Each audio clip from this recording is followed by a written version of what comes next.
আপনারা দেখছেন news now, খবরের নতুন ভাষা। প্রাক্তন স্বাস্থ্যমন্ত্রী বিমল সিনহার 29তম মৃত্যুবার্ষিকীতে তাঁকে যথাযোগ্য মর্যাদায় স্মরণ করল সিপিআইএম।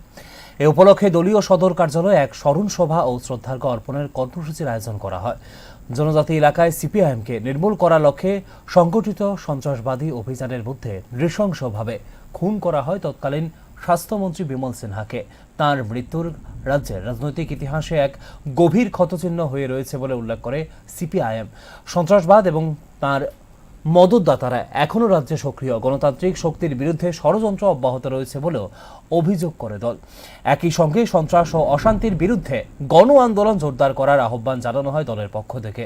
উল্লেখ করা যেতে পারে 1998 সালের 31শে মার্চ কমলপুরের আভাঙ্গায় সন্ত্রাসবাদীদের গুলিতে নিহত হয়েছিলেন তৎকালীন স্বাস্থ্যমন্ত্রী বিমল সিনহা।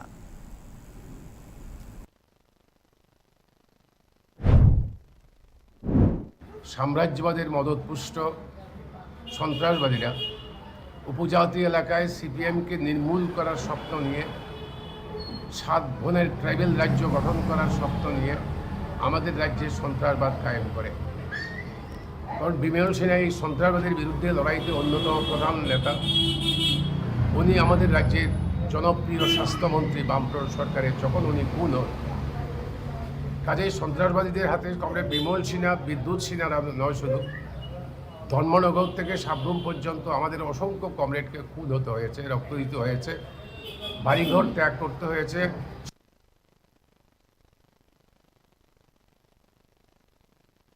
ত্রিমুখী লড়াই করেছে। একদিকে সন্ত্রাসবাদের বিরুদ্ধে মতাদর্শগত সংগ্রাম, অন্যদিকে তৎকালীন বামফ্রন্ট সরকারের প্রশাসনিক উদ্যোগ, টিএসআর, প্যারামিলিটারি ইত্যাদিকে প্রয়োগ করা, অন্যদিকে তাদের উপজাতি এলাকায় উন্নয়নের রাস্তা তুলে নেওয়া, যেন উন্নয়নের পথ খুলে দেওয়া, যেন সন্ত্রাসবাদীরা অন্য উপজাতি যুবকদের টানতে না পারে। এইভাবে আমরা লড়াই করছিলাম। সেই লড়াইকে দুর্বল করার জন্য সাম্রাজ্যবাদের মদতপুষ্ট এই সন্ত্রাসবাদীরা আমাদের কমরেডদের খুন করেছে। আমরা আজকের দিনে কমরেড বিমল সিনহাকে সম্মান জানাচ্ছি, শ্রদ্ধা জানাচ্ছি, এবং সন্ত্রাসবাদীরা আজও তারা ইতস্তত বিক্ষিপ্তভাবে বিদেশের মাটিতে ঘাঁটি করে আজও এই সন্ত্রাসের বাতাবরণ তৈরি করবার চেষ্টা করছে।